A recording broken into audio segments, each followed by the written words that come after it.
Hello everyone, मैं शुभम आप सभी का मैथोलिक्स चैनल पे स्वागत करता हूं और आशा करता हूं आप सभी की प्रिपरेशन काफ़ी अच्छी चल रही होगी।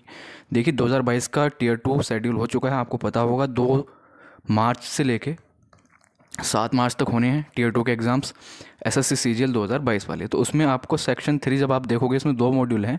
एक तो है आपका कंप्यूटर नॉलेज का और दूसरा है आपका टाइपिंग टेस्ट, जो सबके लिए मैंडेटरी है। तो इसको आप हल्के में बिल्कुल ना लें, क्योंकि हर साल के मुकाबले थोड़ा सा इसके पैटर्न में चेंज हुआ है।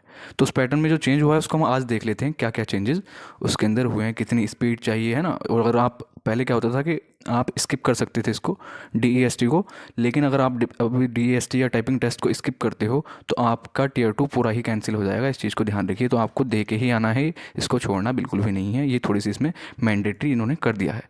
अब देखते हैं हम है क्या इसमें। तो सेक्शन 3 जो है आपका, उसमें मॉड्यूल 2 है, ठीक है। ये तो मैंने आपको बताया था कि सेक्शन 3 जो है, सेक्शन 3 के मॉड्यूल 2 में टाइपिंग टेस्ट है आपका, या डाटा एंट्री स्किल टेस्ट इसको बोल देते हैं। दूसरी बात ये कि हर बार एक एग्ज़ाम एक और होता था, सीपीटी होता था, कंप्यूटर प्रोफिशिएंसी टेस्ट। अब वो इन्होंने कैंसिल कर दिया है। उसमें हमें स्प्रेडशीट बनानी होती थी और पावर पॉइंट पे एक स्लाइड बनानी होती थी, ठीक। तो वो चीज़ें इन्होंने हटा दी हैं। सिर्फ और सिर्फ डीईएसटी देना है। सबसे पहले आप इस पर नज़र डालिए कि DEST will be mandatory for all the post, however it will be qualifying in nature. Qualifying in nature होगा, लेकिन सभी पोस्ट के लिए डीईएसटी आपको देना ही देना पड़ेगा। पहले क्या होता था, आप सीपीटी या डीएसटी में फेल हो जाते हैं, देख के भी आते हो तो भी कुछ पोस्ट आपको मिल जाती थी, लेकिन अब देना ही देना है आपको डीईएसटी। ऐसा नहीं है कि आप इसको स्किप कर दो, ठीक है। पैटर्न इनका जो चेंज था मैंने आपको बताया, सेम 15 मिनट ही पहले मिलती थी, 15 मिनट ही अब मिल रही हैं। 2000 की डिप्रेशन पहले मिलते थे, 2000 की डिप्रेशन अब मिल रहे हैं। तो स्पीड की अगर आप बात करोगे तो स्पीड लगभग आपकी बैठती है 26 से 27 वर्ड पर मिनट, ठीक है, जो कि काफ़ी इजीली हर कोई कर लेता है। और अभी तो आपके पास टाइम है, 20 दिन का अच्छा खासा टाइम है, तो आप आराम से इसको कर सकते हो। अगर अभी से भी प्रैक्टिस करना शुरू करोगे रोज़ का आधा घंटा या 1 घंटे के आसपास, तो बड़े आराम से आप बिल्कुल, अगर जीरो भी हो टाइपिंग टेस्ट में तो भी इतनी स्पीड को अचीव करने में 20 दिन से ज़्यादा टाइम नहीं लगेगा। आप अच्छी स्पीड करके जा सकते हो, ओके। अब इवैल्यूएशन की जो प्रोसेस है उस पर हम अभी आगे जाके बात करेंगे कि इवैल्यूएशन कैसे कैसे होगा, ठीक है। ये देख लिया हमने कि 15 मिनट में 2000 की डिप्रेशन हमें टाइप करने हैं। कि डिप्रेशन में आपका स्पेस भी काउंट होता है, ठीक। इसके अकॉर्डिंग ही मैंने आपको बताया कि स्पीड आपकी कितनी है, 26 to 27 होनी चाहिए। लेकिन आपको ऐसा नहीं है कि बस 26 जहाँ आ गई वहीं पर रुक जाना है। आपको लगभग लगभग थोड़ा आगे चलना पड़ेगा और 1 मिनट आपको आगे बढ़ना पड़ेगा और लगभग लगभग 30 से 32 आपको स्पीड लेके आनी पड़ेगी, ठीक है। कितनी, 30 से 32 आपको स्पीड लानी पड़ेगी, तब जाके आपका कुछ अच्छे से ये पेपर हो पाएगा टाइपिंग टेस्ट वाला, यानी कि डीईएसटी। इतना हमने देख लिया। तो आप 30 तक लेके आओ, उसके बाद वहाँ जाओगे। वहाँ पर जाने के बाद प्रॉब्लम ये हो जाती है कि दरअसल जब सब लोग कर रहे होते हैं ना, तो काफ़ी स्पीड वाले लोग आते हैं जिनकी स्पीड बहुत अच्छी आती है। तो पूरे रूम में या पूरे हॉल में जब हमें इस कीबोर्ड की आवाज़ आती है तो हम थोड़े होपलेस हो जाते हैं और अच्छे से अपना परफॉर्मेंस दे नहीं पाते। इसके लिए आपको मतलब 26-27 पे नहीं रुकना है, सिर्फ आपको अपनी स्पीड को लगभग लगभग 30 तक लेके जाना है, जिससे आप काफ़ी कॉन्फिडेंट होंगे, वहाँ जाके आसानी से कर पाओगे। क्लियर। अब ये देख लीजिए कि कट ऑफ हर बार क्या होता था कि जनरल के लिए यानी कि यूआर के लिए 5% एरर अलाउ होती थी। इसका मतलब 2000 अगर आपने की डिप्रेशन किए हैं तो उसके 2000 का 5% कितना हो जाएगा, 100। तो आप 100 अगर डिप्रेशन गलत भी हो जाते हैं आपके, फुल मिस्टेक या हाफ मिस्टेक से वो कैंसिल आउट हो जाते हैं, फिर भी आप क्वालिफाइंग कहलाते थे। और यही ओबीसी के लिए कितना होता था, 7% होता था। लेकिन इस बार इन्होंने परसेंटेज नहीं, इन्होंने कहा है कि देखिए इस वाली लाइन को पढ़िए। इसमें इन्होंने कहा है कि डीईएसटी जो है, जैसे कि टीए हो गया सीबीआईसी में, सीबीडीटी में, या फिर यूडीसी की बात कर लें, है ना, अपर डिवीज़न क्लर्क की बात कर लें, या एसएससी जो होता है हमारा सेंट्रल ब्यूरो ऑफ नारकोटिक्स में होते हैं, ठीक है। इनकी क्वालि जो कट ऑफ होगी ना डीईएसटी की यानी कि टाइपिंग की, वो अदर पोस्ट के मुकाबले हाई जाएगी। इन्होंने लिख रखा है higher qualifying standards will be set in comparison to other post. इस चीज़ को ध्यान रखिए। तो अब इस बार जो है इन्होंने 5% 7% वाला क्राइटेरिया नहीं रखा है।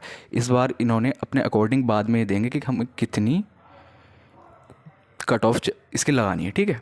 वो अपने अकॉर्डिंग हमको बताएंगे। तो आप अपना अच्छे से परफॉर्म करके आइए, उसके बाद जैसे भी होगा वो देखा जाएगा।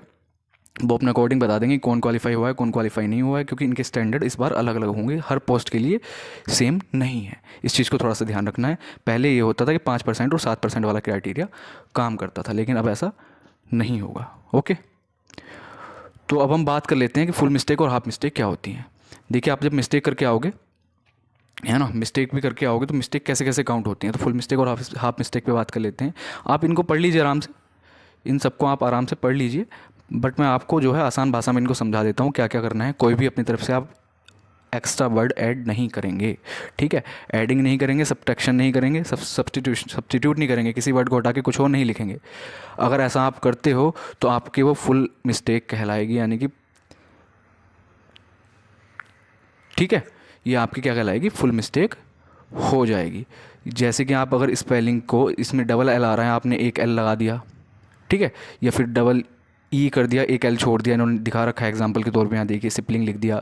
इस तरह से आप कुछ भी मिस्टेक करते हैं तो वो आपकी फुल मिस्टेक में काउंट होगी। आप वर्ड को अगर इनकम्प्लीट लिख देते हैं तो भी आपकी फुल मिस्टेक काउंट होगी। अगर आप वर्ड का, किसी भी वर्ड का रिपीटेशन करते हैं वो भी आपकी फुल मिस्टेक में काउंट होगी। जैसे कि इन्होंने एग्जांपल दे रखा है, आई सेल, एक बार आना था लेकिन दो बार अगर आपने सेल लिख दिया, आई सेल सेल बी ग्रेटफुल, तो होगा क्या, आपने सेल को दो बार रिपीट किया है, वो भी आपकी फुल मिस्टेक कहलाएगी।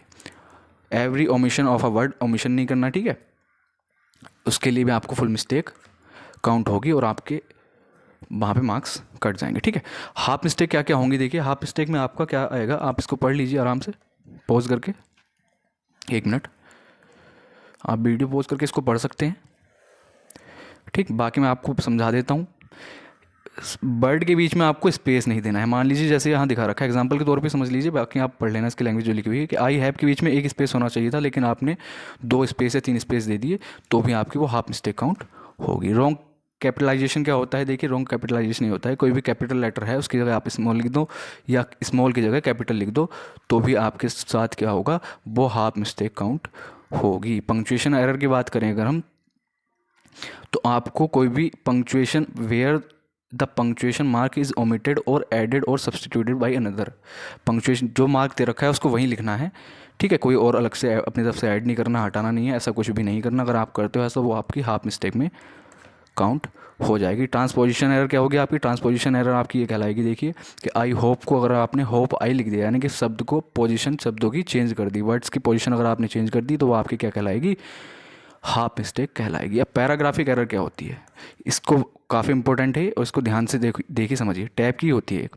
मान लीजिए आपका पैराग्राफ कोई ऐसे चलता हुआ आ रहा है, यहाँ से आप इसको टाइप करते हुआ आ रहे हो, लेकिन इसके बाद आपने देखा कि यहाँ से स्टार्ट हो रहा है नेक्स्ट पैराग्राफ हमारा, ठीक है, तो हमारी 3 लाइनें जो लिखी हुई थी यहाँ ऐसे लिखी हुई थी, लेकिन जो हमारा नेक्स्ट पैराग्राफ आया वो थोड़ा आगे से स्टार्ट हो रहा है, तो उसके लिए हम अगर एंटर मार के स्पेस मारते हुए ले जाते हैं, तब यहाँ पहुँचा दिया हमने देख के इसको, और फिर लिखना शुरू किया, तो वो हमारी हाफ मिस्टेक कहलाएगी। क्योंकि ऐसा हमको नहीं करना है, हमको क्या करना है कि जब हम यहाँ से एंटर मारेंगे, उसके बाद आपको टैब की जो होती है आपके कीबोर्ड में, उस टैब की को प्रेस करना है, जिसके बाद आप खुद आगे पहुँच जाओगे, आपको स्पेस बार बार दबाने की ज़रूरत नहीं पड़ेगी। तो टैब की वाली जो है ये पैराग्राफिक एरर, इसको देख लीजिए ध्यान से, इसको अच्छे से सीख के जाइए, क्योंकि इसके होने के चांसेस काफ़ी होते हैं, आप यहाँ पर मिस्टेक कर सकते हो। तो देखिए फुल मिस्टेक और हाफ मिस्टेक मैंने आपको समझा दिया जो था, इसमें ऐसा कुछ और है नहीं।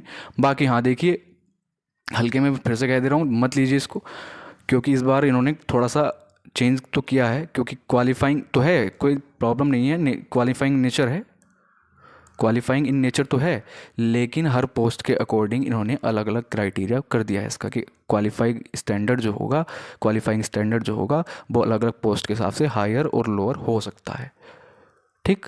तो आपको इसकी प्रैक्टिस अच्छे से करके जानी है। हो सकता है आप अगर इसमें अच्छा परफॉर्म ना कर पाए और आपको जो पोस्ट चाहिए थी, है ना, उससे आप रह जाए, तो इसकी प्रैक्टिस कर लीजिए ज़रूर। इन शब्दों का जो बताया, इनकी एरर का आप ध्यान रखिए। और अब आपको प्रैक्टिस कैसे करनी है उसके बारे में मैं आपको बताता हूँ, कौन सा सॉफ्टवेयर यूज़ करना चाहिए, है ना, एक जो बिल्कुल इंटरफेस वैसा ही मिले जो एग्ज़ाम में होता है, तो इनको मैं बताता हूँ आपको कौन सा सॉफ्टवेयर यूज़ करना है और कैसे कैसे आपको टाइपिंग करनी है। तो चलिए सॉफ्टवेयर देखते हैं कौन सा हमारा सोनी टाइपिंग ट्यूटर है। ये आपको क्या करना है, ये आपको अपने गूगल पे जाके, है ना, कंप्यूटर की, उस पर सोनी टाइपिंग ट्यूटर लिखना है, और वहाँ पे पहला ही लिंक जो आएगा उसको आपको क्लिक कर लेना है। क्लिक करके आपके पास कुछ इस तरह का इंटरफेस आएगा, और जब इसको आप ओपन कर लोगे तो यहाँ पे लिखा हुआ है डाउनलोड सोनी टाइपिंग ट्यूटर। तो यहाँ से आपको डाउनलोड करके इस सॉफ्टवेयर को अपने लैपटॉप, पीसी जो भी आपके पास है उसमें इंस्टॉल कर लेना है। आप इसको जैसे ही ओपन करेंगे तो आपको कुछ इस तरह का इंटरफेस देखने को मिलेगा, ठीक है। जैसे ही आप इस सॉफ्टवेयर को रन करेंगे तो आपको इस तरह का कुछ एक इंटरफेस देखने को मिलेगा। इसमें आप देखिए, आपको एक्टिवेशन की लेने की कोई ज़रूरत नहीं है, यहाँ लिखा हुआ है एक्टिवेशन की के लिए कोई ज़रूरत नहीं है।